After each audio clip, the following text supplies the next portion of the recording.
Question number 2। अब question number हम क्या बता रहे हैं? 2। अगर क्वेश्चन नंबर हम 2 बता दिए तो इसका मतलब इसके आधार पर कौन कौन सा बन जाएगा? एग्जाम्पल नंबर कौन सा? 2 और 3। 2 और 3।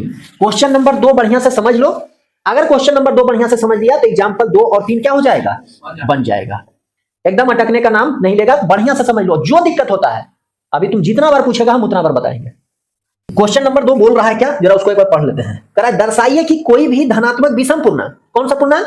विषम पूर्णांक 6q + 1 या 6q + 3 या 6q + 5 के रूप का होता है, जहां q क्या है? कोई पूर्णांक है। जहां q क्या है? कोई पूर्णांक है। क्वेश्चन को ध्यान से समझना, पहले क्वेश्चन को समझो। दर्शाइए कि कोई धनात्मक विषम पूर्णांक, पूर्णांक के मतलब बताए थे कि नहीं बताए थे?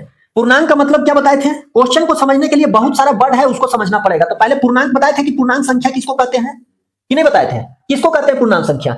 यदि पूर्ण संख्या में प्लस और माइनस से डिनोट किया जाए, दर्शाया जाए, दिखाया जाए, यदि पूर्णांक संख्या को प्लस और माइनस के साथ दिखाया जाए तो उसको क्या कहते हैं? पूर्णांक संख्या कहते हैं। तो पूर्ण संख्या को, तो पूर्ण संख्या क्या पढ़ा था? 0 से स्टार्ट होता है ना। इधर भी इंफिनिटिव जाएगा और इधर से भी इंफिनिटिव से आएगा। -4 -2 -3 -2 -1 दिख रहा है कि नहीं दिख रहा है? दिखा? तो ये क्या हो गया? पूर्णांक संख्या।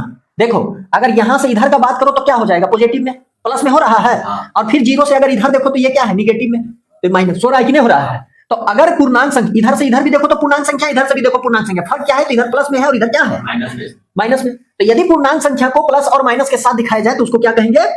पूर्णांक संख्या। यदि पूर्ण संख्या को माइनस और प्लस के साथ दिखाया जाए तो उसको क्या कहेंगे? पूर्णांक संख्या। याद है? याद रहेगा? कोई दिक्कत? अब यहां पर क्वेश्चन में क्या बोला है? यहां पर धनात्मक, क्या बोला है? धनात्मक। और धनात्मक के मतलब क्या होता है? पॉजिटिव वाला, प्लस वाला। धनात्मक के मतलब क्या हुआ? प्लस वाला। तो प्लस वाला मतलब क्या है? 0 से लेकर के 1 2 3 4 डॉट डॉट डॉट इंफिनिटिव जो जा रहा है, इधर का बात कर रहा है। किधर का बात कर रहा है? तो अब समझ में आया? अब धनात्मक के बाद एक और क्या बात कर रहा है? विषम। तो धनात्मक विषम पूर्णांक, धनात्मक विषम पूर्णांक। तो अब इधर जो बात है, यहां पर सारा संख्या नहीं, केवल विषम वाला। जैसे 0 क्या है? सम है। 2 क्या है? 4 क्या है? अगर 6 आएगा तो क्या है? तो विषम कौन कौन है? तो 1 3 5 7, ये सब बात कर रहा है। यानी तुम्हारे क्वेश्चन के अकॉर्डिंग जो बात कर रहा है वो क्या बात कर रहा है? कि दर्शाइए कि कोई धनात्मक विषम पूर्णांक, कोई धनात्मक विषम पूर्णांक। समझ में आया? तो पूर्णांक के मतलब समझा दिए, धनात्मक विषम सब के बारे में समझा दिए। तो अब समझ में आ रहा है कि धनात्मक विषम पूर्णांक का मतलब क्या हुआ? अगर तीनों शब्द एक साथ लिखो तो धनात्मक विषम, विषम पूर्णांक, पूर्णांक का मतलब क्या हुआ? 1 3 5 7 9 11 दिख रहा है ना? इधर डॉट डॉट डॉट जो जाएगा इंफिनिटिव तक हो जाएगा। यही ना संख्या बोला है। अब इसको क्या कर रहा है कि दर्शाइए कि कोई धनात्मक विषम पूर्णांक 6q + 1 या 6q + 3 या 6q + 5 के रूप का होता है। यही ना बोला है। तो बात यहां पर ये सब चीज समझ में आ गया। तो अब इसको हमको प्रूफ करना है कि कोई भी धनात्मक विषम पूर्णांक 6q + 1 या फिर 6q + 3 या फिर 6q + क्या 5 का रूप का होता है। ये हमको प्रूफ करना है। अब कह रहा है क्यू कहां, जहां पर क्या है? कोई पूर्णांक है। क्यू क्या है? कोई पूर्णांक है। अब कोई पूर्णांक का मतलब क्या हुआ? कि वो पूर्णांक क्या हो सकता है? 0 से लेकर के कुछ भी हो सकता है। 0 भी हो सकता है, 1 भी हो सकता है, 2 3 4 5 6 कुछ भी हो सकता है। तो ऐसा सिचुएशन क्रिएट करो जिसमें क्यू की जगह कुछ भी रखने पर यह संख्या क्या आना चाहिए? विषम आना चाहिए। कोई दिक्कत? तो बस इसको बनाने के लिए अब क्वेश्चन समझा दिए, अब इसको बनाते हैं। अभी सबसे पहले क्या लिखना है? इस टाइप का क्वेश्चन जब भी तुमको पूछे तो सबसे पहले तुमको लिख लेना है कि माना कि ए कोई धनात्मक पूर्णांक है जिसे बी से भाग करने पर भागफल Q तथा शेषफल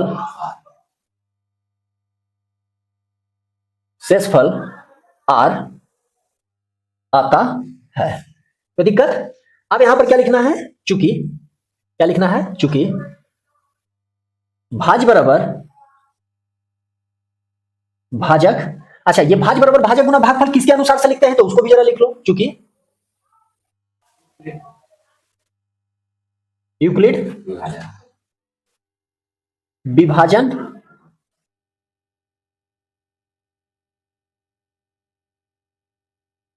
एल्गोरिथम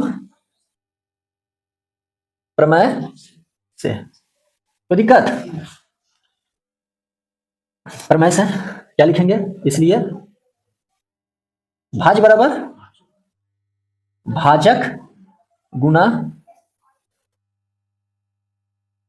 भागफल प्लस शेषफल। तो यहां पर क्या बोला है, माना कि ये कोई धनात्मक पूर्णांक है जिसे b से भाग करने पर, तो भागा किससे दे रहे हैं, b से, और पूर्णांक को क्या माने हैं, a, तो हम क्या लिख सकते हैं, a बराबर b गुना q प्लस r लिख सकते हैं ना। बोला है ना शेषफल r है, भागफल क्या है, q है, और भाग किससे दे रहे हैं, तो जो भाग जिससे दे रहे हैं b से, तो b क्या होता है, भाजक होता है, जिसमें भाग देते हैं उसको भाजक कहते हैं। अरे बात समझ में, तो भाज बराबर भाजक गुना भागफल प्लस शेषफल, तो a बराबर b गुना q प्लस r, यानी कि हम क्या लिख सकते हैं कि a बराबर b q प्लस में r लिख सकते हैं। अब यहां पर क्या है, तो जहां क्या है, जीरो से बड़ा या बराबर होगा r, लेकिन किससे छोटा होगा, तो b से छोटा होगा, और इसको बड़ा ब्रैकेट में बंद करके लेना है। आए बात समझ में, जब हम किसी चीज को भागा देते हैं, तो भागा देते हैं तो क्या, जैसे मान लो कि यहां पर हम 32 में भागा दे रहे हैं 5 से, किससे भागा दे रहे हैं, 5 से, तो जब हम 5 से भागा देंगे तो 6 बार में लगेगा, तो 6 बार में लगेगा तो क्या आ जाएगा, 0 कटेगा, 6 बार में लगेगा, 6 25 30, 2 आया ना। तो ये जो आया ये क्या है, r है, e क्या है, q है, ये क्या है, b है, ये क्या है, a है। तो अब यहां पर जो कंडीशन लिखे जरा इसको देखो, यहां पर क्या आ सकता है, कम से कम तो 0 आएगा करेगा, या 0 से बड़ा आएगा, 1 आ सकता है, 2 आ सकता है, 3 आ सकता है ना, है? तो क्या कहेंगे कि 0 से बड़ा या फिर बराबर होगा r, कह सकते हैं कि नहीं कह सकते हैं, कह सकते हैं ना। लेकिन यहां पर जो आएगा वो 0 आ सकता है, 1 भी आ सकता है, 2 भी आ सकता है, 3 भी आ सकता है, 4 भी आ सकता है, लेकिन 5 नहीं आएगा, क्योंकि 5 तो एजा है, 5 अगर रहता तो लग नहीं जाता, लग जाता ना। तो 0 से बड़ा या बराबर होगा, लेकिन किससे छोटा होगा, b से छोटा होगा, यानी 5 से छोटा होगा। तो वही बात ना लिखे हैं, नहीं समझ में आया कि नहीं आया, अभी भी नहीं आया, 0 से बड़ा r लिखे वो लगा क्या नहीं समझ में आया, 0 से बड़ा या बराबर होगा r। देखो यहां पर क्या आया है, 2, कभी 0 भी तो आ सकता है, अगर यहाँ 30 रहता तो 0 आ जाता कि नहीं आ जाता, तो 0 भी आता, 31 रहता तो 1 आता, 32 रहता तो 2 आया, 33 रहता तो 3 आता, 34 रहता तो 4 आता, 35 रहता तो कट जाता, और कटता तो फिर 0 आ जाता। तो क्या नहीं समझ में आया, चलो बोलो, यही बात तो हम बोल रहे हैं कि 0 से बड़ा या बराबर होगा क्या, r का वैल्यू क्या हो सकता है, 0 हो सकता है, 1 हो सकता है, 2 हो सकता है, 3 हो सकता है, 4 हो सकता है। तो यहां पर वही बात ना लिखे कि 0 के बराबर या 0 से बड़ा, तो 0 से बड़ा देखो है कि नहीं है ये, अभी भी नहीं समझ में आया, बोलो, हाँ 0 से बड़ा या बराबर होगा क्या, r।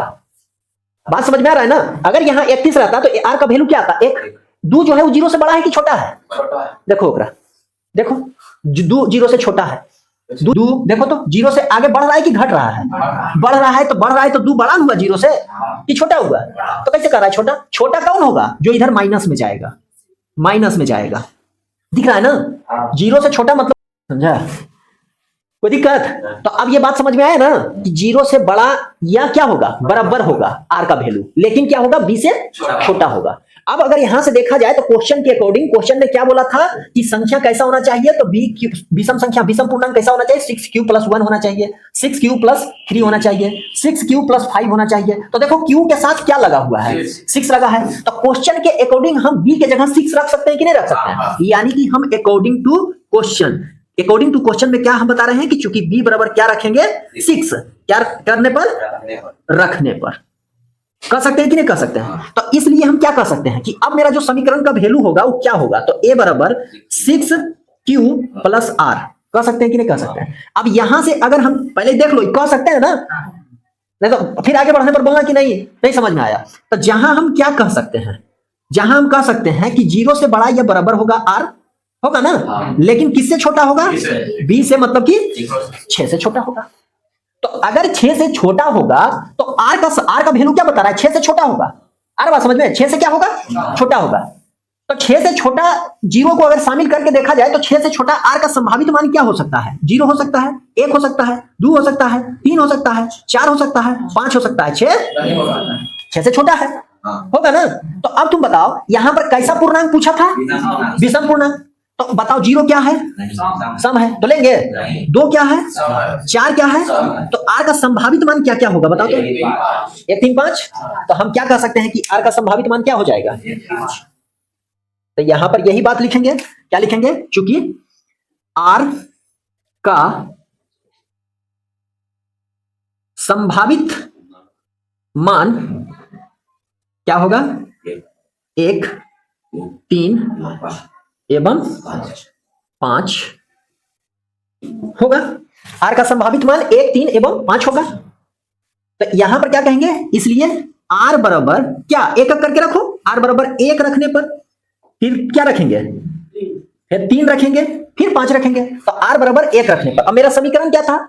समीकरण देखो यही चल रहा है ना, तो इसी में रखेंगे। आर बराबर 1 रखने पर तो यहां पर क्या लिखेंगे? चूंकि ए बराबर 6q प्लस क्या हो जाएगा? 1 हो जाएगा। होगा कि नहीं होगा? कोई दिक्कत नहीं? अभी तो सोल्व नहीं होगा। तो यहां पर क्या कहेंगे? क्या कहेंगे बताओ? कि चूंकि यह एक कैसा पूर्णांक है? विषम पूर्णांक है। यह कैसा पूर्णांक है? अब ऐसा हम क्यों कह रहे हैं? तो q के जगह कोई भी संख्या रख करके देख लो। जैसे q के जगह अगर 0 रखेंगे तो क्या हो जाएगा? 6 गुना 0 प्लस 1। 6 गुना 0 क्या होता है? 0। 0 प्लस 1 क्या होता है? 1। अब बताओ 1 कैसा संख्या है? विषम संख्या तो है, विषम संख्या। तो ये हम प्रूफ करके लाए हैं। आ रहा बात समझ में? तो तुम कहेगा ये तो क्वेश्चन से भी हमको पता चल सकता था, लेकिन क्वेश्चन में ये देल था ना, हम इसको प्रूफ करके लाए हैं। देखो आर का मान रखे, पहले बी का मान रखे, फिर आर के अकॉर्डिंग चले। आ रहा बात समझ में? तो हम इसे रखे हैं। कोई दिक्कत? यहां पर क्या लिखेंगे? फिर मतलब अगेन इंग्लिश में अगेन लिख सकता है। क्या लिखेंगे? चूंकि आर का मान अब 1 रख लिए, अब क्या रखेंगे? 3 रखने पर, 3 रखने पर, तो इसलिए ए बराबर क्या हो जाएगा? 6q प्लस 3 होगा। फिर इसको भी लिख देंगे क्या? चूंकि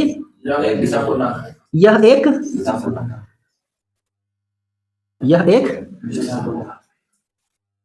विषम पूर्णांक है। कोई दिक्कत? अब उसी तरह से जरा इधर हम बना लेते हैं, ठीक है? उसके बाद फिर यहां पर क्या लिखेंगे? ये तो बताए थे, समझाए थे, बोला है ना। उसी तरह से फिर यहां पर क्या लिख लेंगे कि फिर यानी यहां अगेन भी लिख सकता है कि चूंकि आर बराबर कितना रखने पर? 5 रखने पर, इसलिए ए बराबर 6q प्लस 5। इसको भी क्या बता देंगे? यह एक विषम पूर्णांक है। लिख लेगा ना कि कोई दिक्कत? तो तीनों हम निकाल दिए। कौन दोनों? कोई दोनों गुना कर लो ना, इसको भी गुना करके देख लो ना। 6 गुना 0 प्लस 5, 6 गुना 0 0 प्लस 5 इक्वल टू क्या? 5। 5 क्या है?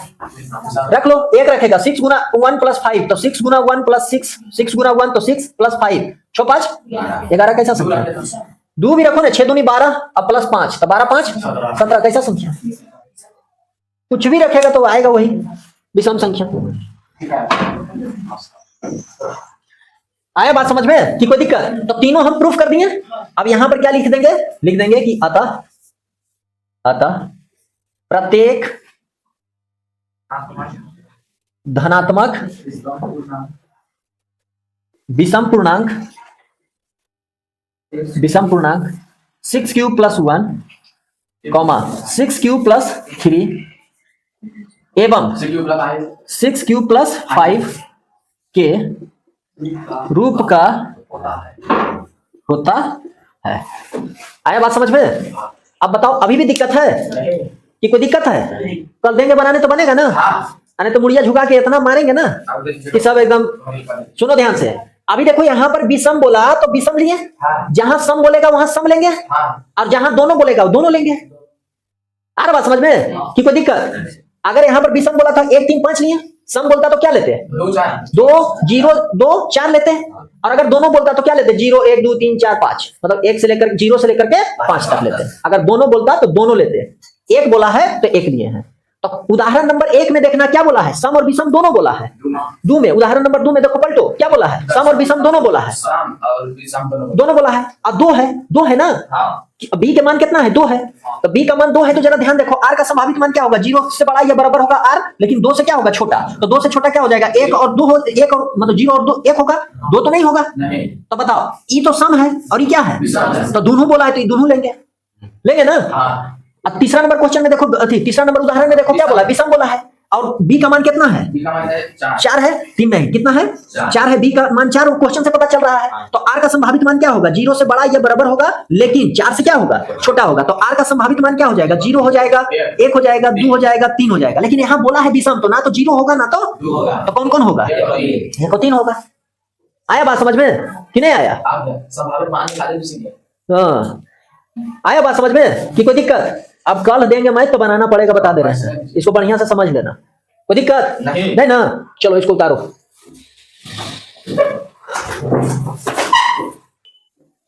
इसको नहीं उतारना है, ठीक है, नहीं तो आधा आदमी एकरो छाप लेना। चलते इसको मिटा दिए हैं,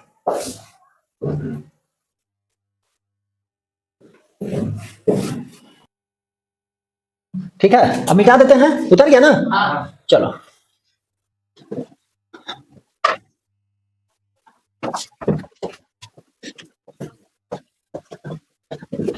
अब क्वेश्चन नंबर 4 और 5 नहीं बना, यही ना।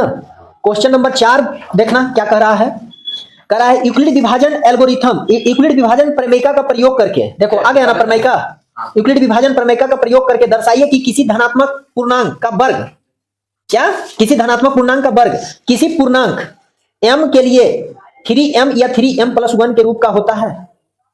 अब यहां पर क्या करना है, वही चीज पूछा है, क्या, यहाँ पर देखो यूक्लिड विभाजन प्रमेयिका, प्रमेयिका एल्गोरिथम बताए थे ना, एक ही होता है, प्रमेयिका बोले या एल्गोरिथम बोले, बात एक ही है, ठीक है। प्रमेयिका का प्रयोग करके दर्शाइए कि किसी धनात्मक पूर्णांक का वर्ग, अब धनात्मक पूर्णांक का क्या करना है, वर्ग क्या होगा, किसी पूर्णांक m के लिए 3m या 3m+1 के रूप का होता है। बात समझ में आया कि कोई दिक्कत नहीं ना।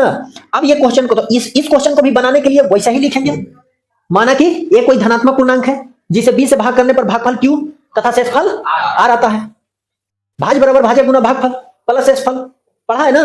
तो a बराबर b गुना q प्लस r, तो क्या आ जाएगा, a बराबर b q प्लस r आएगा। अब यहां पर b का मान क्या रखाएगा, 3 रखाएगा ना, 3 रखेंगे। अब यहां पर बोला है दोनों का वर्ग, क्या बोला है, वर्ग बोला है ना, तो क्या करेंगे, वर्ग करेंगे। अरे बात समझ में, क्या करेंगे, वर्ग करेंगे। बनाए, स्टार्टिंग से ही बनाए कि कुछ तुम लोग बनाओगे, मार्कर कहाँ रखें, तो मार्कर कहां से बनाए बोलो, स्टार्टिंग से। तो स्टार्टिंग से तो माना कि क्या है, तुम सब नहीं लिख सकोगे, जहां पर b का मान मानना है वहां तक तो सेम होगा, खाली b का मान क्या हो जाएगा, b का मान वहां 6 माने थे, अभी यहां पर क्या होगा, 3 होगा, तो यहां लिखेगा b का मान 3 रखने पर होगा ना। तो अब यहां पर क्या हो जाएगा, इसलिए ये समीकरण क्या हो जाएगा, तो a बराबर 3q प्लस में r हो जाएगा। तो जहां r का संभावित मान क्या होगा, बताओ, r का संभावित मान, मतलब r को क्या लिख सकते हैं, तो 0 से बड़ा या बराबर, लेकिन किससे छोटा, 3 से छोटा, b की जगह क्या है, 3 है, तो 3 से छोटा होना चाहिए, कोई दिक्कत। तो यहां पर क्या लिखेंगे, चूंकि r का संभावित मान क्या हो जाएगा, 0 होगा, 1 होगा, और क्या होगा, 2 होगा, 3 तो नहीं होगा। तो जब लास्ट संख्या होता है तो उसके पहले क्या लगा लेवल पर, एवं 2 होगा कि नहीं होगा, कोई दिक्कत। तो यहां पर क्या कहेंगे, इसलिए क्या हो जाएगा, r बराबर 0, क्या रखना, 0 रखने पर, ठीक है। चूंकि हाँ 2 नहीं होगा, काहे नहीं होगा, काहे हमको ये बता दो, नहीं होगा, क्या विषम संख्या नहीं है, तो सम संख्या का जब बोला है तो कैसे तुम कह दिया 2 नहीं होगा, कोई रीजन बताएगा ना, ऐसी कह दिया, वहां पर कुछ बोला है, कुछ नहीं बोला, यानी सम और विषम हमको दोनों लेकर के चलना है। क्वेश्चन में कुछ नहीं बोला है कि सम बोला है कि विषम, ऐसा कुछ बोला है तो दोनों लेकर के चलेंगे, सम भी लेकर के चलेंगे, विषम भी लेकर के चलेंगे। जब बोलता सम तो सम लेकर के चलते, बोलता विषम तो विषम लेकर चलते, बोलता दोनों तो दोनों लेकर चलते, लेकिन कुछ नहीं बोला है तो दोनों फिर लेकर चलो। तो ए बराबर क्या हो जाएगा, ए बराबर हो जाएगा क्या, 3q प्लस आर, आर था तो आर के जगह अब क्या रखेंगे, जीरो, तो क्या जाएगा 3q, ए के बराबर आएगा ना। अब उसका क्या बोला है, वर्ग, क्या बोला है वर्ग, तो वर्ग करेगा ना, तो यहां पर लिखेंगे कि इसलिए चूंकि दोनों तरफ क्या करने पर, दोनों तरफ वर्ग करने पर, तो जब दोनों तरफ वर्ग करेंगे तो क्या हो जाएगा, एक का वर्ग इधर 3q का वर्ग होगा, तो ए का वर्ग क्या हो जाएगा ए स्क्वायर और 3q का वर्ग, तो 3 का वर्ग 9, अब क्या हो जाएगा q स्क्वायर होगा, कि कोई दिक्कत है। अच्छा यहां पर जरा ध्यान दो, तो यहां पर ध्यान दो, इस 9 q का वर्ग जो है यानी 9 q का स्क्वायर जो है, इसको हम क्या लिख सकते हैं, तो इसको हम, चलो इसको ध्यान देना, इस पूरा को हम m मान लेते हैं और यहां पर ब्रैकेट में बता देते हैं कि चूंकि m बराबर 9q स्क्वायर,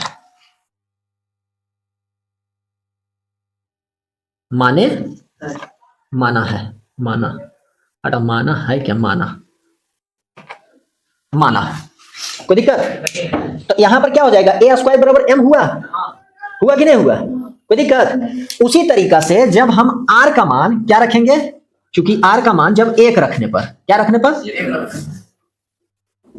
एक रखने पर, तो इसलिए a बराबर क्या हो जाएगा 3q प्लस 1 होगा कि नहीं होगा, लो r पहले रख लो, 3q प्लस में 1, कोई दिक्कत। तो यहां से देखो अब तो सॉल्व नहीं होगा, फिर दोनों तरफ वर्ग करो,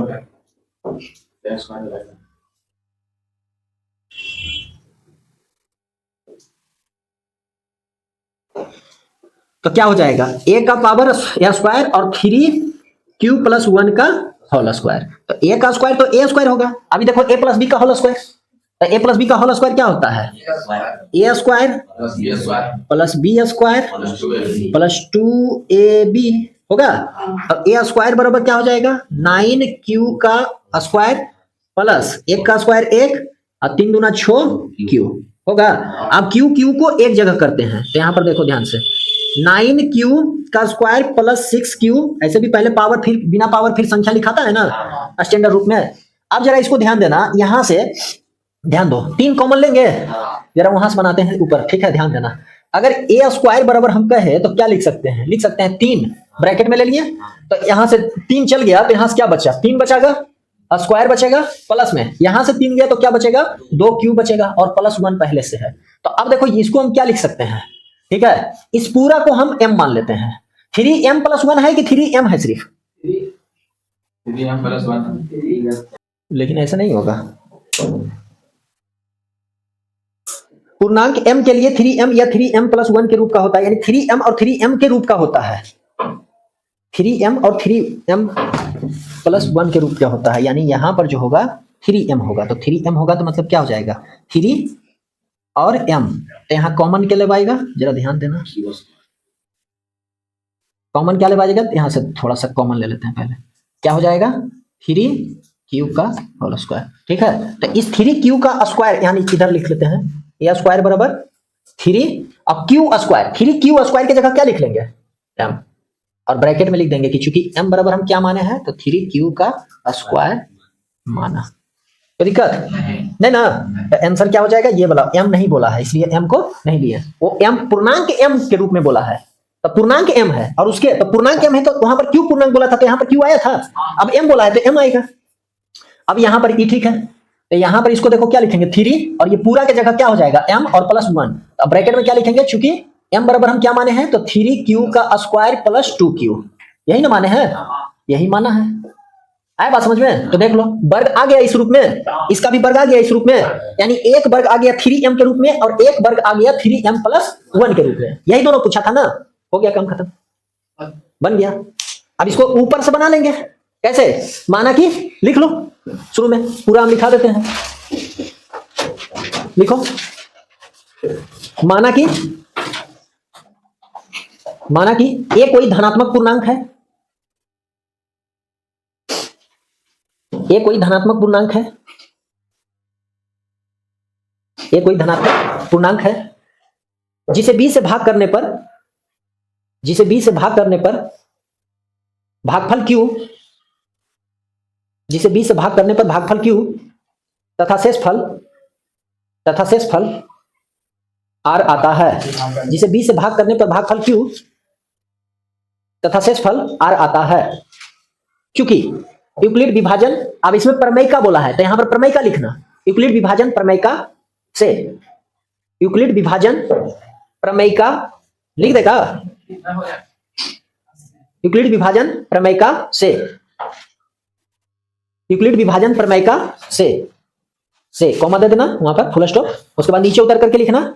इसलिए भाज बराबर भाजक गुना, इसलिए भाज बराबर भाजक गुना भागफल प्लस शेषफल, इसलिए भाज बराबर भाजक गुना भागफल प्लस शेषफल।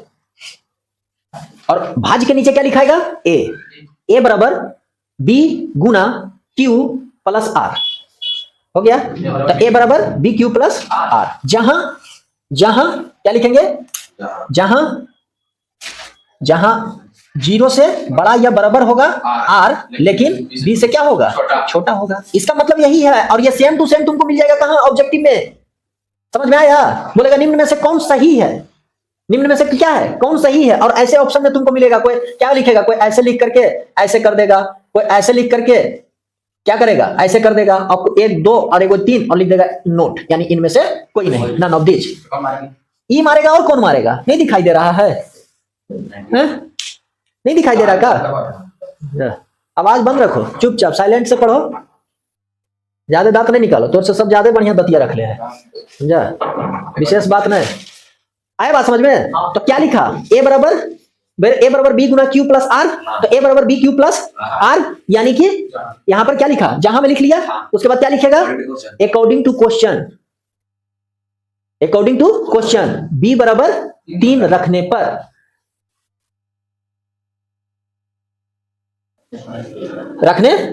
अब देखो 3 रखने पर, तो यहां से तो स्टार्ट कैल है, यहां से स्टार्ट कैल है। अब ये सब फालतू चीज नहीं लिखना है, समझाने के लिए हुआ, समझा दिए हैं।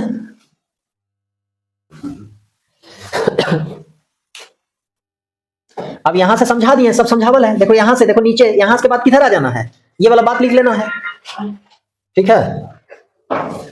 ये वाला बात लिख लेना है, और उसके बाद फिर इधर चलाना है और वहां लिख लेना है, ठीक है? अब फिर नीचे में अतः लिख लेगा, अतः लिख लेगा कि नहीं लिखेगा? अतः लिखा जाएगा ना, तो ये बनाने के बाद अतः लिख लेना। चलिए ठीक है,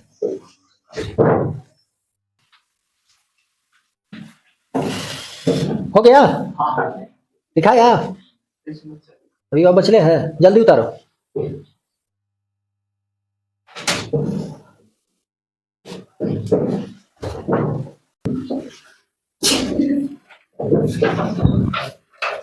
चलो उतार लिया ना?